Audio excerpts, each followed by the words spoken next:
What are you, really? Can you introspect for a few hours and find something within you that makes you really you? Is there a self, a stable, sort of immaterial entity that maybe grows a bit over time? Or are you something else entirely?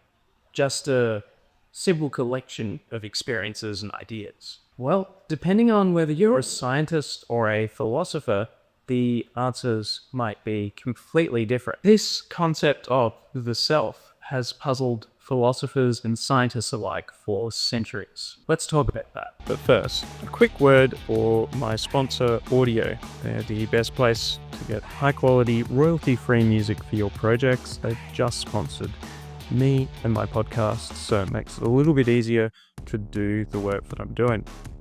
Whether you're creating videos, podcasts, or anything in between, Audio has you covered. Check them out today. Get access to a massive library of tracks that'll take your work to the next level. You can even use their AI tool, Hans, to find something that works exactly for your project based on the parameters that you put in there. So to get access to a composition from Hans himself, use my code SAVE70 at audio.com. Hi, my name's Matt Taylor. I study psychology, philosophy, and the Bible at university. Today, we're asking the question, is there a self? David Hume didn't seem to think so. Hume is known for his irrationalist empiricist philosophy. He argued that the self doesn't actually exist, and what we call the self is something of an illusion that we tell ourselves to maybe comfort ourselves or make it easier to talk to other people or something like that. In his treatise of human nature, Hume wrote, "When I enter most intimately into what I call myself, I always stumble on some particular perception. I can never catch myself at any time without a perception." For Hume, the self is a bundle of perceptions, a sort of narrative illusion that we convince ourselves of, that's created by memory and learning and association.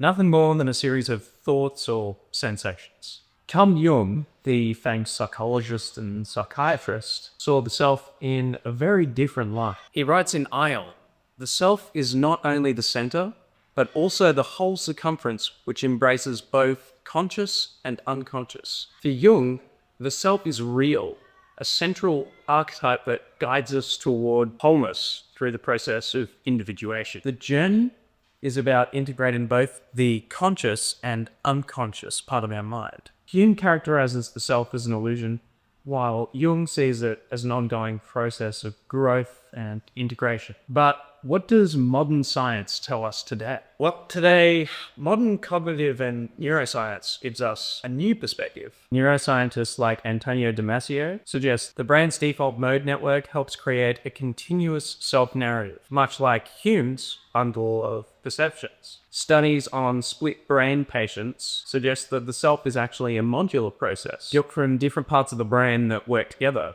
similar to Jung's idea of integrating opposites. So what are we really? Is the self just an illusion, as Hume argued? Or is it a real and unifying force, as Jung believed? Or is it a dynamic brain-generated model, as modern neuroscience seems to say? Maybe the trick is it's a bit of all three: an illusion, a journey, and a construct all at once.